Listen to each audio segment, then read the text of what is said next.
Hey guys, welcome to Reuel Recommends, where we talk about the latest in movie and TV news.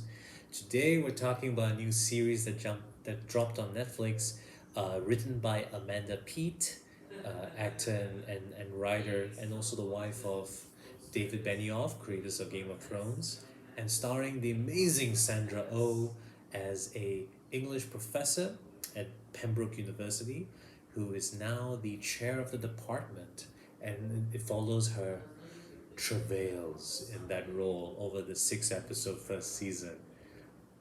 I really had fun with this film. My only critique with series. My only critique is that her friend in the story, who used to be the former chair, lost his wife to cancer and his 1 year later, he's kind of struggling with it. It kind of comes across that he has this codependency issue where as his daughter's left him, so he's on his own. His life is in disarray. He's late for classes. He's not working properly. He's phoning it in. He does, he just sleeps anywhere. He's messy. Doesn't shower. So I had a hard time resonating or caring with his character, and I ultimately had to be forced to see him through Sandra Oh's eyes, who is his best friend, and they've had a crush on each other for the longest time. So but one thing good that this show does, it offers you a three-dimensional look, even at the horrible characters. You have Holland Taylor as the I don't think she's a professor, but a senior professor at the university, and she and two other senior professors are struggling with the university wanting to let them go, and Sandra Oh is trying to protect them, and trying to keep them alive in the university and not have them get fired, but also wanting new blood in the form of this African American professor who's doing well in the department. She's trying to push for her to get tenure at this university.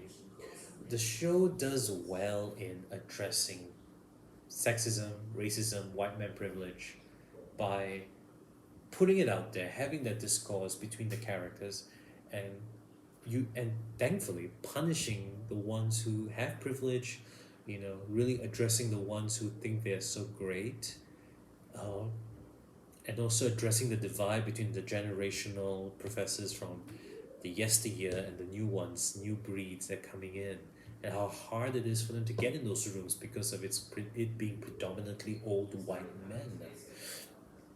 It doesn't feel preachy, and the comedy and the script is so well written and so like snappy, and you're just there in the get-go, and it's light enough for you to have those conversations about those heavy issues but still have fun watching the show. And I think that's a unique niche. If you're able to have a message or theme addressed in the show but do it with humor and gaiety, and yet get the message across, I think that's a great success of a show. My only issue also, of course, being that I don't really resonate with that male dude who is just filled with privilege and is just using his wife's grief as an excuse to just fall off the rails. Um, but he does pay the price, and you do see him like turn the corner towards the end. And it doesn't overstay its welcome, this series. It has a great start, great premise, and it just keeps rolling until the final sixth episode. I'm curious to see where they go in the second season. And I think people will have fun with it, and I think they should give it a chance. My review, I would give it 8 out of 10. Solid series, great fun, and really weighty issues that need it to be addressed. Thanks, guys, for listening. Do like, comment, subscribe down below. As always, take care. Godspeed. Bye.